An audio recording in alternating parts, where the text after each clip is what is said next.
Hello everyone, आज के इस वीडियो में हम बात करने जा रहे हैं भारत की सीमा के बारे में और जानेंगे लाइन ऑफ एक्चुअल कंट्रोल के बारे में, यानी एलएसी के बारे में। यह कहां पर स्थित है और भारत और चीन पर इसमें किस तरह से विवाद छिड़ा हुआ है। अगर भारत की बात करें तो लैंड जो बॉर्डर है उसकी कुल लंबाई 15,106.7 किलोमीटर है, जो कुल 7 देशों से लगती है। इसके अलावा 7,516.6 किलोमीटर लंबी समुद्री सीमा है। ये जो 7 देश है जिनसे होकर भारत की सीमा लगती है, बांग्लादेश, चाइना, पाकिस्तान, नेपाल, म्यांमार, भूटान और अफगानिस्तान है। अब ये वास्तविक नियंत्रण रेखा कहाँ पर स्थित है, इसको हम जानेंगे।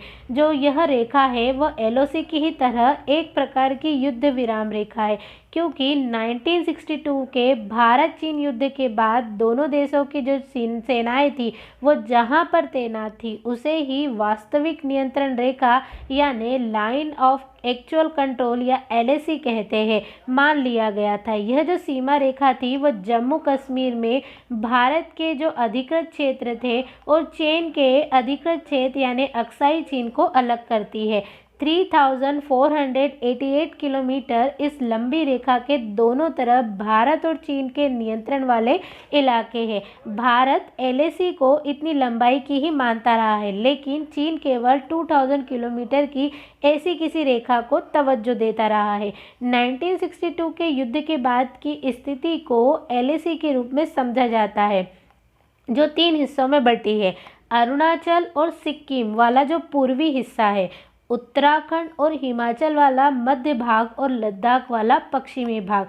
कहाँ पर है चीन और भारत की सहमति। पूर्वी हिस्से में एलएसी और 1914 के मैकमोहन रेखा के संबंध में जमीनी स्थितियों को लेकर विवाद कम ही है, लेकिन अरुणाचल खासकर जो तवांग क्षेत्र है उस पर चीन अक्सर अपना हक जमाता रहा है और कब्जे का इरादा रखता रहा है। इसी तरह मैदानों के जो भूभाग है उसको लेकर भी एलएसी के मध्य भाग में विवाद की स्थिति रही है। बड़ा विवाद जो है वो पश्चिमी हिस्से यानी लद्दाख वाले इलाके में रहा है। चीन अपने पूर्व प्रधानमंत्री जिनका नाम झाओ एनलाई है, उन्होंने 1950 के दशक के दौरान जवाहरलाल नेहरू को लिखे पत्रों को आधार बनाकर विवाद खड़ा करता रहा है। 1962 के युद्ध के बाद चीन का दावा रहा है कि वह 1959 में एलएसी से 20 किलोमीटर पीछे चला गया था।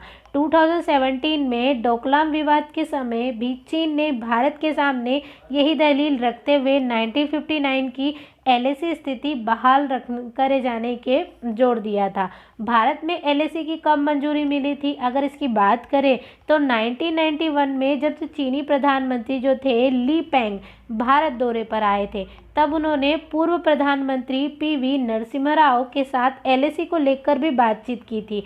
श्याम सरन ने अपनी किताब इंडिया सीज द वर्ल्ड में लिखा था कि राव और पेंग इस पर सहमत भी हुए थे, सीमाओं पर शांति रहे। इसके बाद 1993 में जब राव ने बीजिंग यात्रा की, तब भारत ने औपचारिक तौर पर एलएसी के कॉन्सेप्ट को मंजूरी देते हुए सीमा पर शांति बरकरार रखने संबंधी को एग्रीमेंट को पास किया था। अगर हम बात करें कि मैप में इन सीमाओं को कैसे तय किया गया है, इंडिया और चाइना के सीमा विवाद के बारे में एजी नुरानी की किताब कहती है कि जो सरदार वल्लभ भाई पटेल थे 1948 और 1950 में 2 श्वेत पत्र जारी किए थे, जिनमें विवादित जो भूभाग थे उनको सीमा अपरिभाषित करार दिया गया था।